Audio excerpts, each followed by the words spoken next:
Oi, gente, tudo bem? Bom, hoje quem vai apresentar aqui é o Maurício Batista. Então, o Maurício, para quem não conhece, fez graduação em farmácia em farmácia e bioquímica na USP.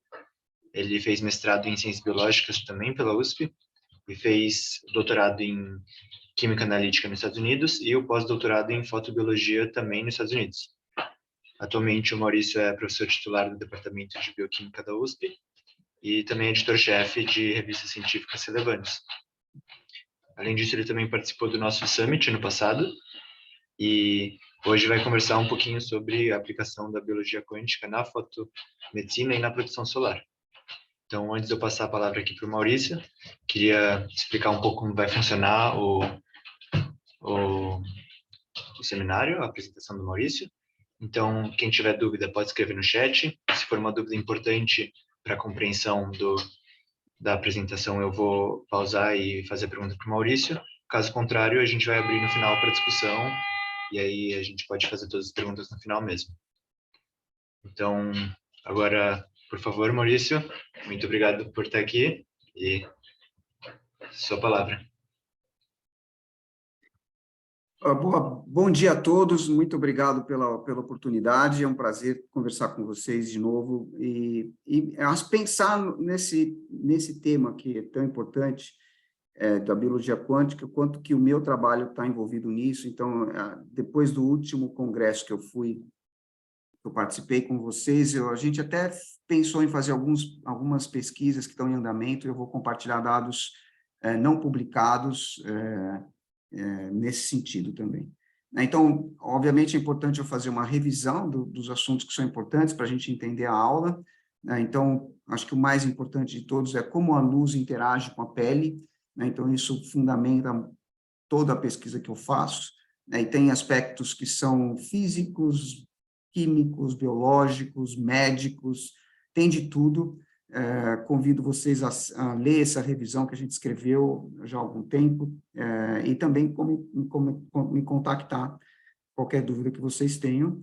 Além disso, é importante pensar que a interação dos fótons gera espécies excitadas, espécies reativas, e isso afeta bastante como a pele responde. E não é só o sol que é o único envolvido, quando a gente pensa numa pessoa se expondo num ambiente que tem luz, mas também tem microbiota, tem poluição. Então, isso tudo envolve as respostas que a pele tem preparadas e que são também desenvolvidas, né, na parte do genoma, epigenoma, como que a gente responde em termos de respostas redox. Também tem um outro artigo que a gente publicou há algum tempo, sugiro que vocês deem uma olhada, não dá para entrar em muitos detalhes hoje. Um outro aspecto importante, fundamental, é a penetração dos fótons na pele. Isso é muito diferente, dependendo do comprimento de onda. Então, a gente está falando de raios UVC, que não tem na luz do sol, praticamente zero, mas eles são usados para fazer neutralização de micro-organismos. Na COVID, isso ficou muito evidente. Então, raios ultra energéticos, você pode passar se expor sem problema, porque não penetra nada. Ele só atinge a parte mais externa da pele. 222 nanômetros, por exemplo, é muito reativo, muito tóxico, mas ele não entra. Já as lâmpadas que são mais usadas penetram um pouquinho. O UVB, que tem no sol um pouquinho do UVB, menos de 1%, ele penetra, chega até aqui a camada basal. A gente está aqui mostrando a pele, né? Tem a epiderme, que é a parte mais externa, a membrana basal, que tem queratinócito, melanócito, e que produz essa parte externa, que é uma parte córnea que sai daqui, que ali é um extrato córneo que todo dia descama um pouquinho. E tem a parte interna, que a gente está vendo aqui de rosa, que é a derme, né, que é considerado fibroblasto, uma matriz extracelular. Então, você vê que o UVB quase não entra na derme, entra bem pouquinho, chega bem pouco. O UVA já penetra mais. Agora, a região do visível, ela entra muito na pele. Então, se você pega um ponteiro vermelho e põe no seu dedo aqui, você vê que fica tudo iluminado de vermelho, porque o vermelho penetra muito mais. Então, esses aspectos são importantes para a gente entender, e também entender a situação atual de como que a gente entende a interação da luz com a pele, as consequências disso. a luz com o ambiente de forma geral. A gente usa muito fotossíntese para fazer bioenergia e alimentação, obviamente. Toda a energia da Terra depende do Sol. No nossa pele, a gente tem aspectos importantes para a saúde da pele, produção de vitamina D, vou falar de outros, fotomedicina, vou abordar isso um pouco também, mas o excesso de luz é sempre ruim, tanto para as plantinhas. Você vê um gráfico aqui que mostra uma planta qualquer que, dependendo da energia de radiância da luz, ela inibe a fotossíntese. Oxidação de alimento, o principal fator ainda é o sol, e câncer de pele, outros problemas da nossa pele. Então, tem uma dualidade aí, basicamente, se você for pensar, depende da dose. Só que cada condição é uma dose diferente. Mas, geralmente, as doses maiores causam dano, as menores são saudáveis, né? Isso é um aspecto geral da interação da luz com a pele. Quando a gente interage, nossas células da pele interagem com a luz, o que acontece? Se formam estados excitados, né? Então, isso aqui é um aspecto bem importante da interação da fótons com qualquer meio, né, que interage com eles, né? Então, o fóton, ele não tem tempo de vida, ele vai migrando, tem alguns que chegaram aqui bilhões de anos de estrela, sei lá de onde, e interagem com fóton, com uma molécula da minha pele, geram um estado excitado. Esse estado excitado, a biologia aprendeu a usar isso para fazer reações diversas, né? Então, desde a fotossíntese até a gente enxergar. Então, por quê? Porque quando você tem a energia do fóton, esse estado excitado, ele faz reações que normalmente não são disponíveis para ele no estado fundamental. Uma dessas reações, que é a absorção do fóton, você forma um composto, o fóton, você vê que não tem tempo dele mudar o spin eletrônico. Quando tem um processo de absorção eletrônica é ultra rápido, então o spin é mantido. Se você forma um estado excitado nessa configuração, ele rapidamente decai, formando fluorescência, gerando fluorescência. Mas tem um processo que chama inversão de spin, né, que acontece dependendo da molécula, do ambiente, que é você forma um estado excitado, que a configuração eletrônica do elétron que está no estado é igual, ela não entra mais no estado no orbital inicial, porque o spin está invertido, e um orbital não pode ter dois elétrons com o mesmo spin, então ele vive muito mais tempo. Os tripletes, eles estão aí, eles reagem, eles podem também emitir fosforescência em condições específicas, mas eles são muito mais reativos, porque a energia do fóton está lá, na reatividade dele, e ele vive por muito mais tempo. Os tripletes que estão aqui no central desse esquema, eles podem reagir com oxigênio, a gente chama isso de tipo 2, formando um oxigênio singlete, ou eles podem formar radicais e podem fazer uma série de reações radicalares, inclusive retornar novamente para o estado fundamental, gerando ânion radical superóxido. E a gente chama essas espécies, ânion radical superóxido, oxigênio singlete, de oxidantes difusíveis, eles difundem, mas para eles serem gerados, os compostos têm que interagir com o ambiente. Então, o triplete tem que interagir com alguma molécula para abstrair um elétron e formar um radical livre, senão não acontece. E essas reações também são muito importantes para a atividade dessas moléculas. O oxigênio singlete, ele é uma espécie reativa do oxigênio no estado excitado, então aqui está uma configuração eletrônica simples, simplificada, mostrando que ele tem um orbital vazio, comparado com o estado fundamental, que é triplete do estado fundamental. Então, esse orbital vazio permite que o oxigênio faça reações que não são disponíveis para ele no estado fundamental. Qual? Por exemplo, adicionar uma dupla. O oxigênio nunca adiciona uma dupla, é esse que a gente respira. Ele reage por radical livre, mas nunca reação de dois elétrons. Agora, o oxigênio singlete faz um hidroperóxido. Isso tem toda a diferença, porque o hidroperóxido é muito mais reativo do que a dupla ligação inicial, né? Então, inicia processos de oxidação induzidas por luz, porque o oxigênio singlete é formado por luz, é dessa forma, a absorção de um fóton gera um triplete, gera um oxigênio singlete, então é a luz que gera ele. Então, a luz gera um composto que gera um hidroperóxido, um oxidante. Isso é usado em medicina já há algum tempo, não pouco, décadas já. Na verdade, se você for pensar na história humana, né, egípcios já usavam luz para tratar doenças. No começo do século XIX, os cientistas desenvolveram esse método, ele ficou meio esquecido por quase 100 anos, e no final do século passado, vários estudos mostraram que a terapia fotodinâmica serve para tratar diversos tipos de câncer, infecções bacterianas. O conceito é simples: uma molécula absorve a luz, a molécula é injetada no tecido doente ou de alguma forma disponibilizada no tecido doente, absorve luz na presença de oxigênio, isso gera essas reações que matam as células tumorais ou bacterianas ou de infecção de forma geral. Então, isso é chamado de terapia fotodinâmica. a gente tem estudado isso já há muito tempo, não vou entrar em detalhe aqui, o tópico da aula é outro, mas só para mostrar para vocês que serve para tratar um monte de doenças. A gente tem um trabalho feito aqui em São Paulo com alguns médicos em que a gente desenvolve protocolos de baixo custo, né? Então, usando compostos com custo baixo, desenvolvendo luz, isso é disponibilizado no SUS, aqui em vários hospitais. Um trabalho importante que esse colega meu Tardivo fez e continua fazendo é salvar o pé diabético, né? Então, esses pacientes que têm uma infecção óssea ou que têm uma infecção derivada de um pé diabético, ele acaba indo para o hospital e amputando um dedo desse, né, tendo o dedo amputado. O Tardivo quer salvar esse dedo com terapia fotodinâmica e tem muitos estudos que eu não vou entrar em detalhe mostrando que é possível isso. E a gente continua buscando parcerias para fazer estudos multicêntricos.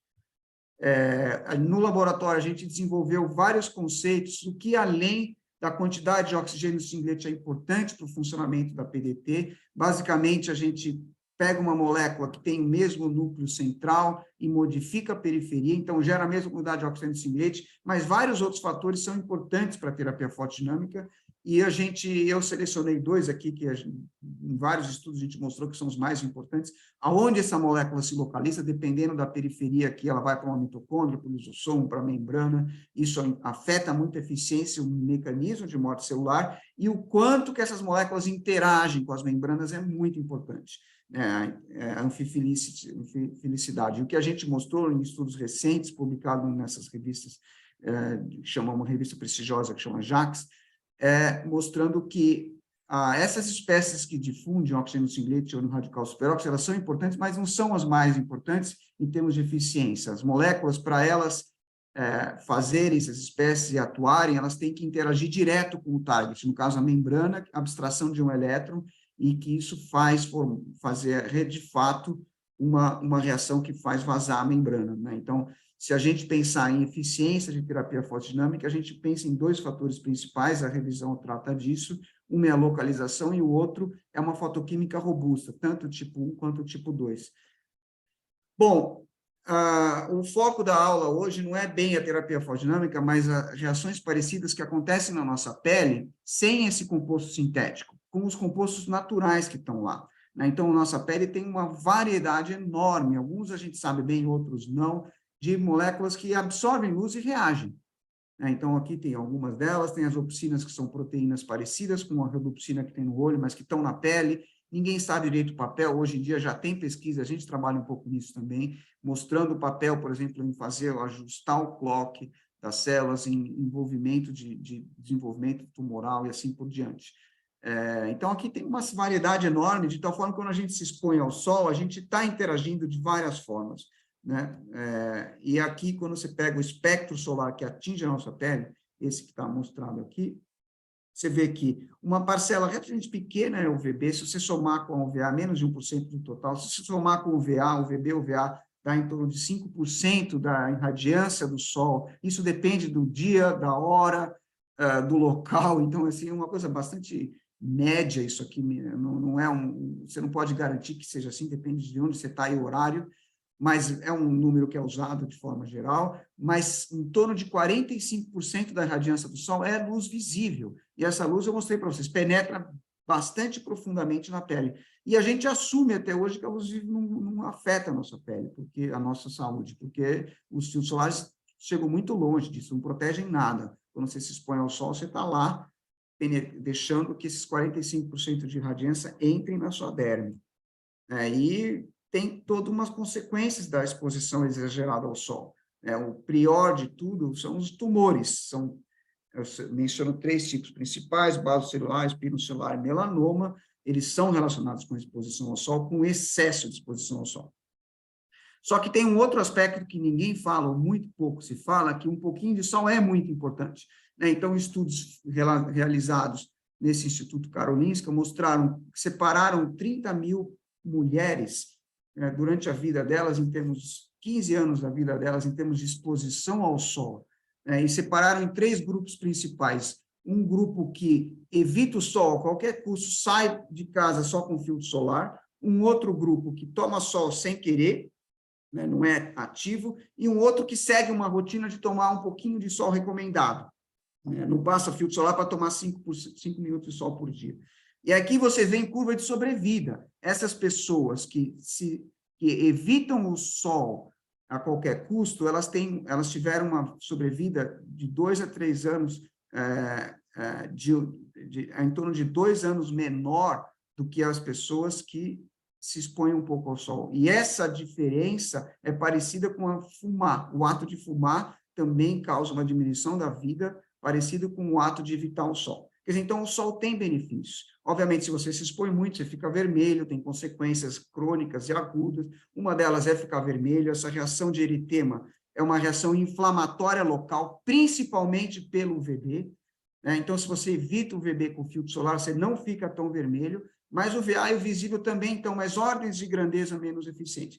Porque o UVB, ele atinge diretamente o DNA das nossas células da pele, na barreira, basicamente na divisão entre a barreira derme e epiderme, e ele causa uma resposta inflamatória aguda. Por que isso foi importante de ser selecionado nos humanos? Porque quem tem pele branca e fica no sol muito tempo, vai fazendo produção de mutação, né? Então, a pessoa pode morrer. Eu, por exemplo, se for ao sol, ficar horas sem me proteger, eu posso morrer com isso. Então, é um sinal para a pessoa, sai do sol, porque isso está te causando dano.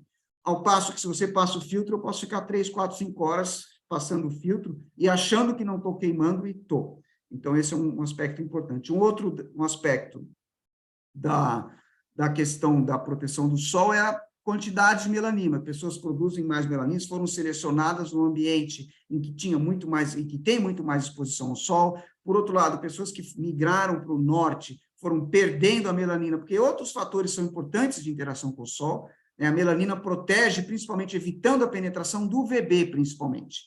O principal filtro natural evita que o UVB entre, evita um pouquinho o VA, evita o visível, mas eu vou mostrar para vocês que tem consequências isso.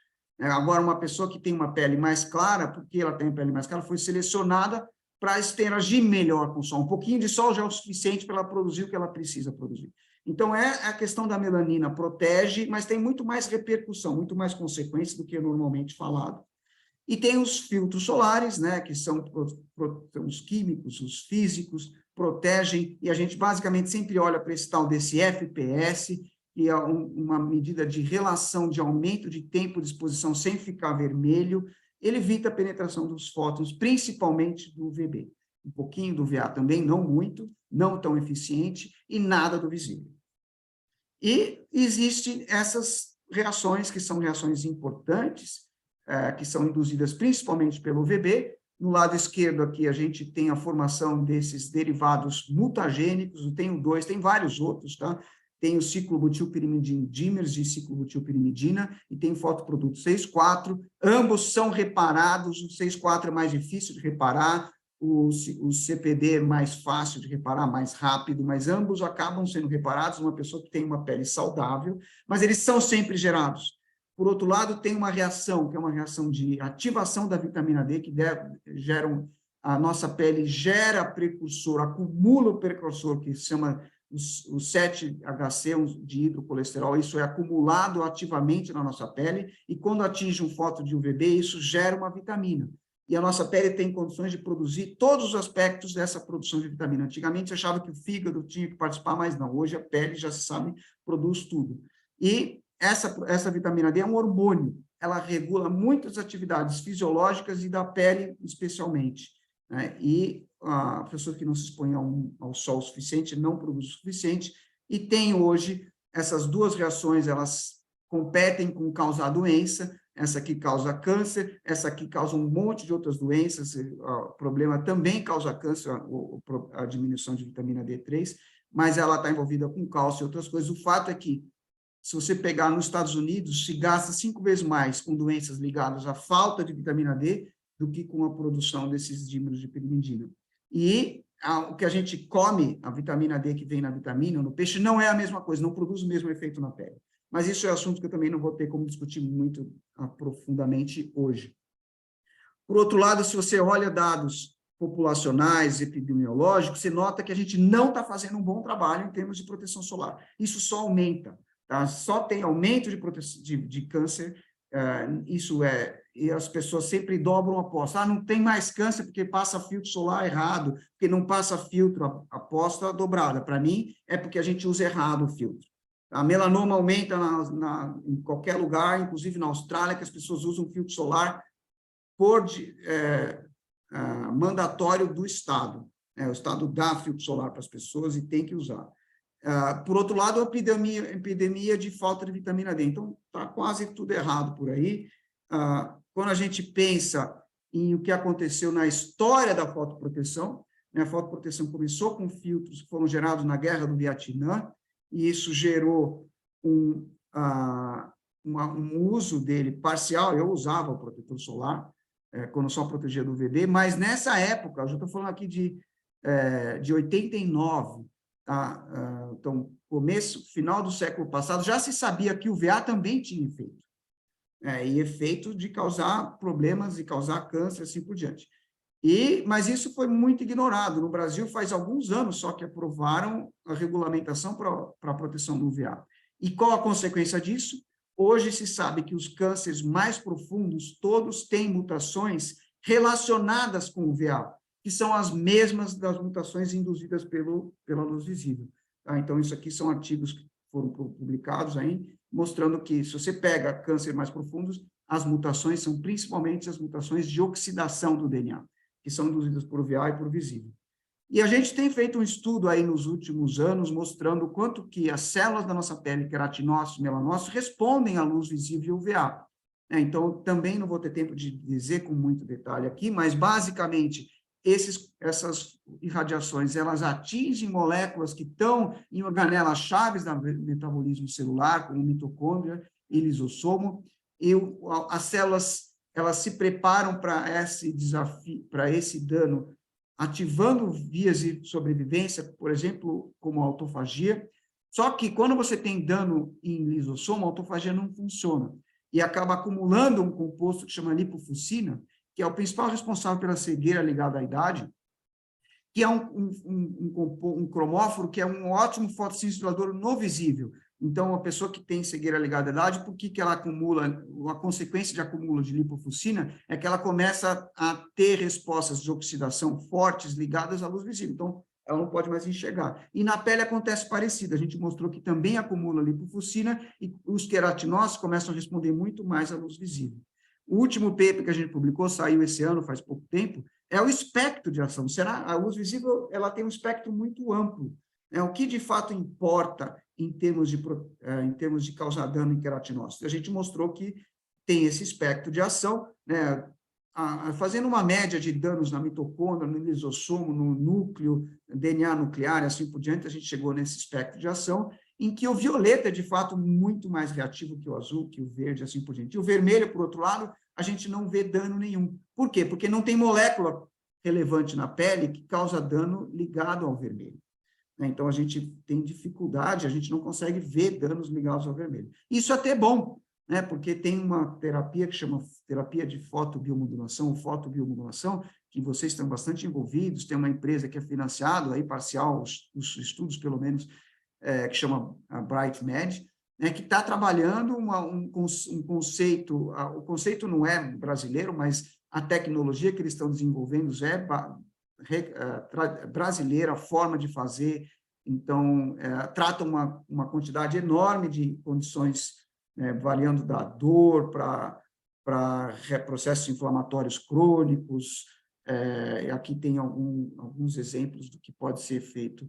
E, basicamente, atua usando a luz vermelha e infravermelho próximo na pele, no cabelo, em vários órgãos, e esse grupo estuda e padroniza essas reações.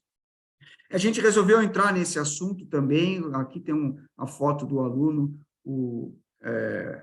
que está trabalhando com isso, né? O Manuel, a Letícia, minha colega aqui do departamento, né? Então, eles estão desenvolvendo, a gente está desenvolvendo junto um trabalho irradiando o queratinócito e seguindo a respiração desse queratinócito. O Manuel Alejandro, ele gosta de ser chamado como Alejandro, e ele o que acontece é que o queratinócito responde de forma distinta com relação ao estímulo que foi dado, e a Alice, especialista nisso, o Manuel está ficando também, com esse Seahorse, você acompanha isso em tempo real. Então, eles fizeram um trabalho mostrando o quanto que a luz violeta, azul, verde ou vermelho afeta a mitocôndria de forma distinta. Isso aqui é dado não publicado, então, isso é importante dizer que, por favor, tomem cuidado para reproduzir ou compartilhar, não façam isso, que a gente ainda está trabalhando no trabalho, ainda não está nem perto de ter o manuscrito feito. Mas, de qualquer forma, o que vocês podem notar é, quando você pega uma mitocôndria e irradia com luz violeta, você tem uma diminuição de todos os parâmetros de respiração celular. Então, isso causa danos severos, de tal forma que a mitocôndria para de funcionar, para de respirar, dependendo da dose. Isso acontece também com o azul, né? Você vê que tem uma diminuição aqui de vários parâmetros, eu não vou entrar em detalhe de como é essa curva do Seahorse, mas basicamente é uma célula que está nesse equipamento respirando, e ele está medindo a respiração, o fluxo de oxigênio que é consumido, picomol por minuto normalizado, e aí, dependendo da condição que ele põe, uma oligomicina bloqueia a ATP sintase, CCP é um desacoplador, assim por diante, ele consegue ver vários parâmetros da respiração. Não vou entrar nesses detalhes, mas o fato é que a luz violeta diminui todos, a luz azul também, a verde está mais ou menos no meio termo, ela tem uma certa diminuição de alguns e não tem em outros. Agora, o vermelho, o interessante é que o vermelho ativa tudo isso. Então, você vê aqui vários desses parâmetros, né, a respiração é ativada pelo vermelho. E agora o Alejandro está tentando entender por quê. Por que que a luz vermelha faz isso e por que que as outras luzes fazem diferente. As teorias que tem disponíveis ainda são parciais, eu não vou entrar em detalhe aqui, mas tem muito para ser descoberto e a gente está entrando nesse campo também.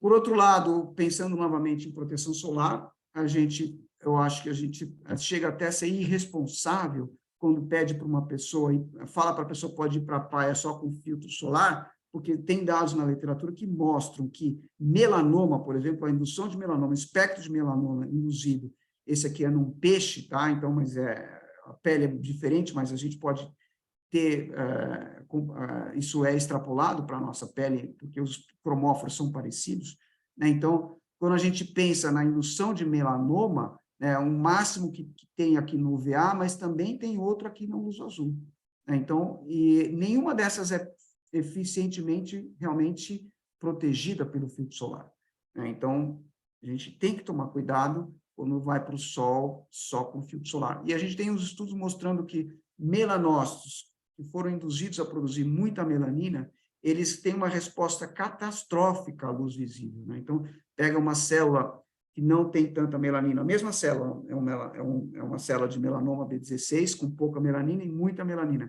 Essa com pouca melanina faz uma dose de luz e coloca no cometa, você vê que o DNA dela está íntegro, e a mesma célula, a mesma dose com melanina, olha o que acontece com o DNA da célula, fica totalmente picotado. A gente tem vários estudos que foram publicados nesse artigo, não vou entrar em detalhe, para a gente poder ter tempo para discutir no final, mas o fato é que esse dado, que a gente fez bem padronizado, com bastante controle, né, então são células de melanócito, melanoma, com pouca melanina e só com luz, aqui sem luz e pouca melanina, aqui muita melanina sem luz, e esse aqui muita melanina com luz, mas uma dose bem pequena, 6 vezes menor do que aquela outra que eu tinha mostrado. Você vê que o DNA está íntegro. Agora, quando você põe aqui umas enzimas que picotam DNA relacionados com o produto de oxidação, são lesões pré-mutagênicas, o cometa aparece, né? Então, está mostrando, isso aqui prova que a melanina que está no melanócito, ela gera produtos de oxidação no DNA, são pré-mutagênicos, se não forem reparados, levam a mutagênese, e isso é induzido por luz visível. Então, a gente, no laboratório, temos como uma das competências nossas estudar esse oxigênio singlete e gerar a geração dele, né? Então, a gente conseguiu ver aqui que essa célula que tem mais melanina gera mais oxigênio singlete. A razão do porquê isso entrou um pouquinho nessa história que eu aprendi com vocês aí no Quantum Biology, né? A melanina é um polímero de fel, eumelanina, depende do tipo de pessoa, do tipo de de tecido que é gerado, então não é uma coisa muito bem definida, mas qualquer melanina que a gente coloca no nosso equipamento, a gente consegue ver geração de oxigênio singlete, e fotodegradação, ela própria gera e ela vai se suprimindo quando está na presença de oxigênio, então ela vai se degradando, o oxigênio singlete se degrada, o tempo de vida que a gente vê da melanina é muito diferente, porque a própria melanina, a gente mostrou num estudo, mostra, ela gera e suprime o oxigênio singlete. A gente está evoluindo nesses equipamentos de gerar e medir oxigênio singlete, a gente acoplou ele a um microscópio confocal, eu não vou entrar em muito detalhe, só para dizer que isso é uma parte importante da nossa pesquisa, desenvolver metodologia para detectar a presença e a consequência do oxigênio singlete. O oxigênio singlete está nas plantas, nessas centros de fotossintéticos que geram a fotossíntese, de fato, aqui estão os compostos complexos antena, aqui estão centros de reação de uma bactéria fotossintética, então, basicamente, depois que absorve luz, e tem um carotenoide bem perto aqui do centro, que começa a absorver luz, absorveu luz, tem uma transferência de elétron super rápido, que vem parar aqui do outro lado, o rendimento é um pouquinho menor de 100%, mas o suficiente para a gente conseguir medir o oxigênio singlete. Então, essas bactérias fotossintéticas, elas geram oxigênio singlete, dependendo da espécie, gera mais, e quanto mais gera, mais a dificuldade dessa bactéria sobreviver com um ambiente de intensidades de luz intensa. Então, essa Rhodobacter sphaeroides, sem o caroteno, foi tirado o caroteno dela, ela sobrevive com luz, mas é luz de dentro do armário. Se puser ela aqui nessa sala, ela morre. Ela sobrevive com luz, mas uma quantidade muito pequena, ela gera muito oxigênio singlete. E um artigo, só que até hoje não se sabe exatamente como que se gera esse oxigênio singlete. Um artigo recente mostrando o efeito do campo magnético, porque a proposta do centro de reações é que o que se gera o triplete é por uma mistura de estados singletes diversos que geram o estado singlete. Então, triplet mixing, singlet triplet mixing, gerando o estado excitado que gera o oxigênio singlete. E isso é consonante com o efeito do campo magnético. Então, aqui é um dado publicado por esse grupo, mostrando que você aumentando o campo magnético, tem uma diminuição bastante significativa na geração de oxigênio singlete. E aí, até hoje, a gente não sabe direito por que a melanina gera oxigênio singlete. A gente sabe que uma opção é ter esse mecanismo de singlet triplet mixing, porque a melanina é um polímero que estabiliza radicais livres. Aliás, se você quiser testar um EPR qualquer, não tiver uma amostra que é um radical livre, pega um fio de cabelo e põe lá. Você vai ver um sinal ativo de radical livre que vem da melanina do seu cabelo. E a melanina é usado muito em devices para fazer efeitos eletrolíticos, efeitos diversos de materiais envolvidos nisso. A gente até escreveu um artigo em português e falou, vai ser importante escrever um artigo em português em parceria com o Graef, o grupo dele, e aí ninguém quis publicar o artigo em português. Então, a gente acabou pondo disponível nessa rede social, nesse Open Access disponível lá, mas, de fato, a gente não sabe por que gera oxigênio singlete, e a gente decidiu testar o campo magnético, uma coisa que eu vi aí no congresso de vocês, e a gente, em parceria com o Toninho, da Física, a Bárbara é uma estudante de doutorado que agora está nos Estados Unidos, e fazendo um duplo diploma, e o Divinomar, que é o meu parceiro de décadas, e desmontaram esse sistema pondo o campo magnético perto do equipamento de oxigênio singlete, as campos de força, e a gente tem aqui um dado que, infelizmente, até agora a gente não conseguiu mostrar nenhum efeito. O metileno blue, ele gera oxigênio singlete, ele não tem singlet triplet mixing, é formação de estado de triplete por oxigênio, por intersystem crossing, e o campo magnético aqui vai de 0 até em torno de 20 militesla, essa aqui é a unidade que o Toninho nos forneceu, o equipamento dele, e não tem efeito nenhum. Pusemos também a melanina, a emissão é bem menor, mas ela é substancial, mas a gente também, por enquanto, não conseguiu ver esse efeito. Estamos tentando. Voltando um pouquinho agora para a proteção solar, qual é a mensagem que a gente tem que passar para as pessoas? Toma cuidado. O filtro solar vai te proteger bem dessa região que te deixa vermelho e muito mal do resto. UVA mais ou menos, não bom o suficiente e visível quase nada. Então, precisa desenvolver filtros melhores, a gente precisa se proteger do sol, não ficar muito exposto ao sol, um pouquinho de exposição ao sol faz bem. E por que faz bem? Uma das questões da vitamina D é incrível, mas aqui no Brasil, que é um país que tem essa quantidade de sol enorme, existe estudos epidemiológicos com doenças, uma quantidade enorme de doenças que vêm da falta de vitamina D. Isso é um dado que está publicado nesse artigo. Se você faça filtro solar, você vai produzir menos vitamina D, é um fato. Entra menos UVB, para produzir menos vitamina D. Um outro, então, tome um pouquinho de sol, é importante, e não adianta passar filtro, que vai fazer menos vitamina D. A pessoa que tem mais melanina tem que tomar mais sol, porque vai chegar menos UVB. Um outro aspecto importante que a gente está estudando, a gente decidiu também estudar aspectos positivos agora do sol, para as pessoas não ficarem falando, se você não gosta de sol, não gosta de luz, vamos estudar coisas positivas. Então, a gente está estudando agora um efeito que foi descrito por um grupo lá da Escócia, do Richard Weller, que é o seguinte: se você toma um pouquinho de sol, né, você vai ter uma diminuição de pressão arterial sustentada por várias horas. Por que isso? O Weller mostrou que é porque esse pouquinho de sol que você tomou libera óxido nítrico, que é um vasodilatador. Então, esse pesquisador defende isso, né, e eu concordo totalmente com ele. Por que ficar tomando tanto compostos que diminuem a pressão arterial, se você poderia, em várias situações, tomar um pouquinho de sol por dia? Esse é um fato. E a gente está estudando, só que o mecanismo, por que gera NO tão rápido? Não se sabe. Uma das hipóteses que a gente está levantando é que a pele, como ela é um grande reservatório e excretor de ferro, como é que o homem libera ferro que sai da hemoglobina? A gente tem que liberar o ferro. Não libera na urina, libera um pouco nas fezes, mas o homem ele não menstrua, a mulher menstrua todo mês, então ela usa isso também para liberar bastante ferro, nós não. Onde a gente libera muito ferro? Pela pele. A mulher, depois que entra na menopausa, também mais pela pele. Antes, menos, mas também um pouco.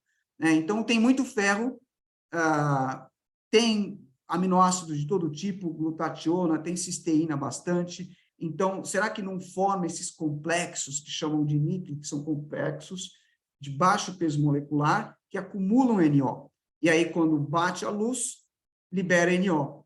Então, a gente tem o Paulo Costa, está estudando isso aqui no laboratório, um pós-doc, e ele sintetizou esses compostos e viu que, de fato, esse dado é com UVA, mas ele já tem dados com azul também, esses compostos são capazes de liberar o NO quando é irradiado com luz UVA, nesse caso aqui. Tem absorção no visível também, aqui tem o dado do visível mostrando que esse composto que ele sintetizou também degrada com a luz azul, assim como degrada com a luz UVA, e a gente está nesse trabalho de demonstrar que isso está acontecendo na pele, está no processo também, são dados não publicados, por favor, não compartilhem, não dividam com ninguém, porque a gente ainda nem começou a escrever o artigo, está no começo da pesquisa. Mas como eu achei interessante compartilhar com vocês coisas novas de aspecto positivo de interação com a luz com o sol. Então, aqui está uma célula controle, uma célula em que ele irradiou e viu a produção de NO interno com uma sonda fluorescente, que chama DAF, e aqui, se ele trata essa célula com um pouquinho de ferro antes, e aí ele irradia, você vê que produz muito mais NO, então a hipótese que a gente está trabalhando é que produz mais de NIC, e isso é o que está liberando o NO. Trabalho em progress. Antes de terminar, eu queria fazer uma propaganda de um congresso que a gente está desenvolvendo para o final do ano, em que vão ter muitos aspectos ligados com fotoquímica, fotobiologia, fotomateriais. Então, é um congresso que une dois ambientes e duas comunidades. A LAFOT é um grupo de fotoquímicos latino-americanos, e LATASP é um braço da Sociedade Americana de Fotobiologia, que foi criada o ano passado para atrair membros dessa região para discutir fotobiologia aqui nas Américas. Então, a gente está planejando um evento de 200 cientistas, 50 de fora, do Brasil mais ou menos 150. Eu sou o coordenador, o chair, o vice-chair é meu colega aqui do IQ, o Eric Bastos, tem um comitê local, um comitê científico, muitos tópicos, incluindo Quantum Biology, fotobiomodulação. Os speakers que já confirmaram são de altíssimo nível, do Canadá, dos Estados Unidos, do Brasil, da França, do Reino Unido, da Argentina e do Chile, e a gente ainda está trabalhando para finalizar isso. Vários simpósios já praticamente confirmados, e a gente tem um de fotobiomodulação e quantum biology, que ainda estamos em negociação aí com o Marcelo Souza. E a gente logo vai abrir inscrição, eu vou mandar o link para a Rosiane, se você puder compartilhar, Rosiane, eu vou agradecer enormemente. E é isso, gente, muito obrigado, esse aqui é o meu grupo já de alguns anos, mas por incrível que pareça, muito da pesquisa que eu falei, as pessoas que estão aqui estão trabalhando nisso, né? Mas é isso, muito obrigado. Obrigado, Maurício. Agora a gente abre aqui para pergunta. Quem quiser fazer pergunta pode levantar a mão, que a gente libera o microfone. Mas, pensando aqui enquanto o pessoal formula as perguntas deles aí, uma coisa que todo mundo deve estar se perguntando também é qual que é o seu protocolo? Assim, qual protocolo você segue para proteção solar? Gostei. Bom, muito obrigado pela pergunta, Matheus. Eu, infelizmente, há uns anos atrás, 5 anos, eu fui diagnosticado com melanoma no braço.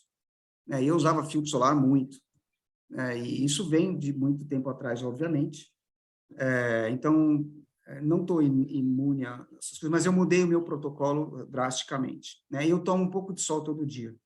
E hoje, quando eu vou para a praia, eu estou muito mais protegido. Minha pele é muito branca. Eu não quero que você olhe meu bumbum, mas quem olha o meu bumbum sabe que eu sou, assim, de uma cor, assim, não tem nenhuma melanina, basicamente, é muito branco. Mas, hoje em dia, eu tenho essa cor, porque eu tomo um pouquinho de sol por dia. Em torno de 5 minutos de sol. Eu vou passear com os cachorros e eu me exponho 5 minutos de corpo inteiro. E isso faz diferença para mim, eu sinto isso.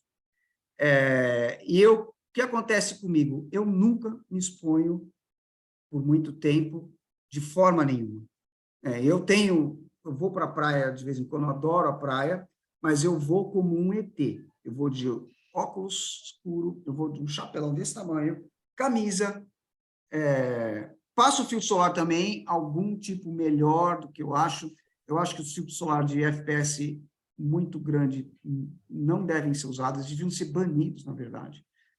E eu tenho um pouco também de resposta ruim com eles. Então, eu tenho alguns filtros que eu uso, porque, obviamente, o sol não vem só assim, ele é refletido de baixo, eu não tenho como evitar totalmente na praia, mas eu sei que não é confortável, porque eu mesmo me sinto bem, muitas vezes tiro a camisa, porque eu estou embaixo do guarda-sol. Então, esse é o meu protocolo. Eu nunca, ou quase nunca, eu me exponho de forma sem proteção ao sol por muito tempo. Por outro lado, mesmo nesses dias que eu vou para a praia, eu aproveito e tomo meus 5 minutos de sol. Nesse caso, é sem filtro, sem nada, porque é a minha saúde. Mas a exposição prolongada, nunca. E eu também não passo filtro solar só quando é muito, muito importante, nesse caso que eu vou para a praia, porque eu acho que, eu tenho certeza que um pouquinho de sol é importante, então eu deixo. Na verdade, eu sou proativo, eu tomo um pouquinho de sol por dia. Então, acho que é isso, Matheus, o meu protocolo é esse. Eu tenho trabalhado com várias empresas que estão no ramo de produção de filtro solar, e elas todas estão empenhadas a desenvolver protetores solares que são mais eficientes no VA e no visível. Esse é um fato. Legal. E uma outra coisa que eu fiquei pensando, você falou bastante um pouco da questão da luz vermelha, né? Que a luz vermelha é um pouco menos danosa, né? Digamos assim. E tinha um tempo atrás, era muito estudado low laser therapy, né? E atualmente mudou um pouco e o foco é mais fotobiomodulação, né? Você sabe falar um pouco da diferença da transição? Não tem diferença. É só a mudança de termo, né? Obviamente, o primeiro termo, LLT, era muito mais focado na luz em si, e o outro é no efeito que ela causa. Mas se você for fazer uma revisão e evitar algum desses termos, você vai estar perdendo dados científicos importantes. Obviamente, um é laser, o outro é LED, não acho que isso faz diferença. A penetração, dependendo do laser, pode ser maior, de fato, que tem características da luz laser que permite que elas penetrem mais em tecidos do que a LED. Mas, hoje em dia, o termo fotobiomodulação, ele pegou melhor. Mas os processos que ocorrem são muito parecidos, né? Eu não vejo distinção, não. Obviamente, a gente sempre precisa ver caso a caso, né? A pessoa usou tal laser com tal potência, está no limiar no level, o outro usou um LED, pode ser que tenha alguma diferença, mas respondendo de forma geral, não vejo diferença. E, por último, só uma outra coisa que eu fiquei em dúvida, que você apresentou o paper falando da relação do campo magnético, né, com a produção de oxigênio singlete, né, se não me engano. Isso. Então, esse mecanismo também não é entendido, né? Ou já sabe se é... Porque, assim, na minha visão, o que o campo magnético afeta, ou pode afetar, pelo menos nas células e tal, são reações que dependem do spin, né? Então, dependendo do campo magnético, você vai mudar a orientação do spin e aí você muda o output da reação. Mas alguém sabe se é isso? Por que é discutível? Então, é uma boa pergunta isso. Eu li esse artigo e assim, no nível que você está falando, não se sabe. Obviamente, se você tem radicais livres, são espécies que são paramagnéticas, elas interagem com o campo magnético. O que vai acontecer com isso? Vai diminuir a difusão, vai dificultar encontros. É isso que se sugere nesse artigo, né? Então, é mais relacionado. Eu entendo que, pelo menos, as explicações que existem atualmente para esse tipo de efeito é muito mais relacionados com a mudança do perfil de difusão dessas espécies, deixando de ser totalmente livre e sendo impactado de alguma forma pelas linhas de campo magnético. Agora, seria muito interessante a gente aprofundar, eu acho muito legal. Né? Equipamentos a gente tem, a melanina, por enquanto, a gente não conseguiu mostrar, mas eu ainda não desisti, não, porque a geração de oxigênio singlete pela melanina tem muitas controvérsias, então a gente está trabalhando em cima de controvérsias, então é algo que a gente precisa explorar um pouco melhor ainda. Sim, inclusive, na maioria dos estudos que envolvem melanina, geralmente a população é ou europeia ou asiática, né, também, então tem esse problema aqui. Outros fatores ali. Exato.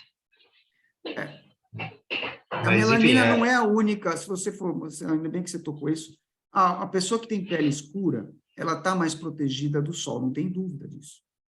Mas a quantidade de melanina não é o único aspecto. Já se mostrou mudanças em tipo de sinalização, velocidade de reparo, quer dizer, então a pele é mais preparada para se expor ao sol. E melanina é um dos aspectos disso. Por outro lado, a gente precisa ver que ela não é inerte ao sol, a melanina. Ela também gera espécies excitadas. Então, mesmo uma pessoa de pele escura que se expõe muito ao sol de forma crônica vai ter problema. Né? E os melanomas que estão nessa população são menos frequentes do que no caucasiano? São, mas eles são muito mais mortíferos. Coisas que ninguém fala, geralmente, né? É legal pensar também que o Brasil é um ótimo modelo para estudar esse tipo de coisa, né? Dado a variedade da população, né? Com certeza. Com certeza. Eu vejo isso bastante para a genética, né? Agora que está forte essa ideia também de fazer, enfim, de estudar o código genético da população brasileira, porque é um ótimo modelo, no final das contas, né? É muito diverso. Exatamente, eu acho que eu acho que a gente tem benefícios em outras áreas também, né? De ter essa miscigenação gigante que a gente tem aqui. Eu sou muito, embora obviamente tenha problemas raciais de preconceito presentes atualmente que são muito discutidos, mas a gente se miscigenou muito mais do que outras sociedades, muito mais. Né? Então eu gosto de pensar que isso é para o nosso bem. Com certeza. Bom, gente, a gente tem uma pergunta aqui, eu vou liberar o áudio para que seja feita, tá bom, professor? Pronto, Emanuel, pode falar. Opa, tudo bem? seria mais uma dúvida, assim, sobre referência, assim. Sabe algum artigo, talvez um livro, que eu possa ter um conhecimento maior sobre essa interação do campo magnético com esses radicais reativos? E Vou procurar, Emanuel. Tem alguns artigos. O oxigênio singlete tem 2 ou 3 artigos, tá? São muito poucos. Agora, com efeitos do campo magnético em química, não é muito frequente, mas tem bastante coisa. E geralmente está ligado à presença do ferro, tem que ter alguém que está respondendo ao campo magnético, né? Então, eu não sei se tem livro, mas tem alguns artigos, vou te mandar uma revisão. tá, tudo bem, beleza. E aí, a minha última pergunta é sobre, na parte química mesmo, sobre outros tipos, assim, de radiação, por exemplo, como campo elétrico, ou outras radiações, assim, que tem um comprimento de onda menor, seja, eu acho que, se eu não estou enganado, que é abaixo do infravermelho, que tem uma radiação... Então, comprimento de onda maior, se diz, né? Frequência menor. Isso. Assim, tipo, tem alguma relação, Radiofrequência, tipo, essas com o coisas comprimento assim. de onda, com essa reação química e a parte do campo elétrico e aonde eu procurar. Essa é a minha dúvida, de uma forma prática, assim. É um mundo muito grande, que você tá se colocando com um escopo que é gigantesco, tá, Emanuel? Sim. Em termos de reação química, a gente separa bem a luz ultravioleta e visível do resto, porque são faixas de comprimento de onda que você gera esses estados excitados reativos.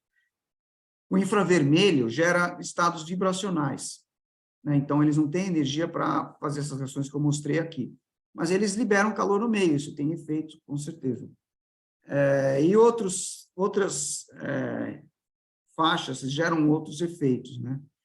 Então, tem livros sobre isso, vou ver se eu acho algum mais geral. Mas você está se colocando um desafio de abordar de forma junta coisas que são muito diferentes. Mas eu vou te mandar alguma coisa. Ah, sim, entendi. Então, para esses efeitos, assim, seria melhor eu estudar mais a parte que é do ultravioleta, que tem esse comprimento de onda menor e tem, consequentemente, uma energia maior, assim, né? Que para o lado químico Isso. precisa dessa energia maior e seria esse o escopo que você me recomenda, no caso, né? Para você entender isso que eu falei, são reações induzidas por estados excitados, estados eletronicamente excitados. E isso é induzido pelo visível, pelo V, né? Principalmente. Outros comprimentos de onda menores, mais energéticos, por exemplo, radiação ionizante. Ele pode gerar um estado excitado? Pode, mas ele já bate no elétron e tira o elétron do composto, já vira um outro. Então, por isso que é ionizante. E esse elétron vai parar na água, vai parar em outros compostos. Então, se geram muitos elétrons livres, isso é absorvido por outras moléculas, radical livre. Então, já é também uma fotoquímica diferente, radiação ionizante. O efeito principal é ionizar. O raio-x é uma radiação ionizante, né? Ele vai fazer essa ionização, ele vai atuar na água, ele vai atuar em outros compostos, ele vai gerar um monte de consequência, mas a fotoquímica é diferente. Nessa faixa do UV e do visível, a gente tem reações principalmente induzidas ou ativadas por estados excitados, e foi o que eu falei hoje. No infravermelho e outras regiões com comprimento de onda menor, a gente tem vibrações, rotação, outros tipos de fenômenos. Tá bom? Ah, não, sim, tá ótimo. Muito obrigado. Daí depois, quando você for mandar o link, eu vejo aqui no chat. Manda um e-mail, a gente Obrigado. vai conversando. Que você tiver dúvida, eu posso te ajudar. Tá, tudo bem. Só que o chat eu não consigo mandar, tá desabilitado. Eu não consigo mandar. Não, Emanuel, manda um e-mail para o meu e-mail, eu prefiro até. eu tenho tá. o seu contato e coloco vocês dois em contato aqui, mas eu vou botar. Posso botar, professor, seu e-mail no chat para todos? Por favor. Tá Tá ótimo. ótimo. Vou fazer isso Muito agora obrigado. aqui. E, Matheus, tem mais uma pergunta no chat. Tem uma pergunta, você faz aí? Você está Tô vendo? conseguindo ver a pergunta aqui no chat, não. Ah, peraí, deixa eu fazer aqui, que eu abri. Primeiramente, professor Maurício, gostaria de parabenizá-lo pela excelente palestra. A dúvida é, como células tratadas com... Agora vem a minha parte ciências, que é 0, tá, gente? Fe, seria ferro, e expostos à luz, pode aumentar a produção de NO. Quem faz a pergunta é o Kleber Ferrarese, da Universidade de São Carlos. Então, Kleber, primeiro responder que a gente não sabe. Tá? Isso foi um dado que o Paulo observou, a gente está investigando, está no começo da investigação. Tá? Então, a hipótese que a gente está trabalhando é que isso direciona o equilíbrio desses complexos de ferro, né? O ferro, a quantidade de ferro livre na célula é muito pouco, é muito pequena, é muito controlado, mas, de repente, esse excesso que a gente adicionou desloca alguns equilíbrios e permite que se sintetize mais desses complexos de NO com ferro, com glutationa, ou com outros aminoácidos, que mantém o NO armazenado. E aí você põe luz e libera. Essa é a hipótese que a gente está trabalhando. Na pele, ao contrário, a quantidade de ferro livre é grande. Por isso que a gente está apostando que isso está acontecendo na pele, nas regiões mais externas da pele. Agora, nas células da derme e tal, mesmo da barreira interderme e epiderme, a gente tem que pensar o que acontece dentro das células. E ele está investigando isso também. Então, a hipótese de trabalho é essa, e que o ferro vai direcionar equilíbrios intracelulares para a produção desses complexos que mantêm o NO ativo e disponível para ser liberado por irradiação. Quem que perguntou? Kleber. Kleber, você libero aqui. Você entendeu a resposta? Quer discutir mais? Pronto. Olá, bom dia, tudo bem? Todos me ouvem? Oi, Kleber. Tudo bem. Sim. Bom, eu sou professor aqui da Universidade Federal de São Carlos, do Departamento de Eu conheço Licoterapia. você, Kleber. Me conhece? Sim. Legal. E eu trabalho com fotobiomodulação, né? E a gente tem visto, sim, uma certa relação com essa questão do ferro e uma certa vasodilatação aí em alguns participantes, alguns voluntários, né? Só que a gente precisa de identificar os mecanismos, e aí quando você comentou que célula tratada, de repente, poderia estar produzindo um pouquinho mais de NO, aí já me acendeu uma luzinha aqui, né, de como que isso poderia estar acontecendo. Mecanismos eu não tenho, não sei como que isso pode estar ocorrendo, você explicou.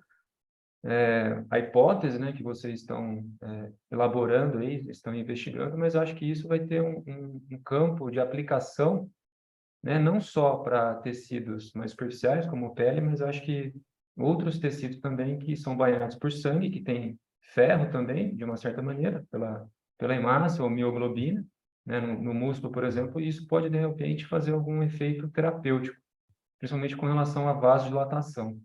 Então, é uma hipótese, né? A gente está investigando, a gente está vendo relações, a gente está vendo que existem relações quanto a isso. Muito interessante, Kleber. Eu acho que a gente devia combinar, e me escreve um e-mail também, o e-mail está no chat, para a gente combinar uma conversa, porque o que você falou é muito interessante, a gente está precisando, para esse projeto, de uma evidência mais consolidada do efeito que você falou. Então, de repente, a gente pode unir esforços aí. Perfeito.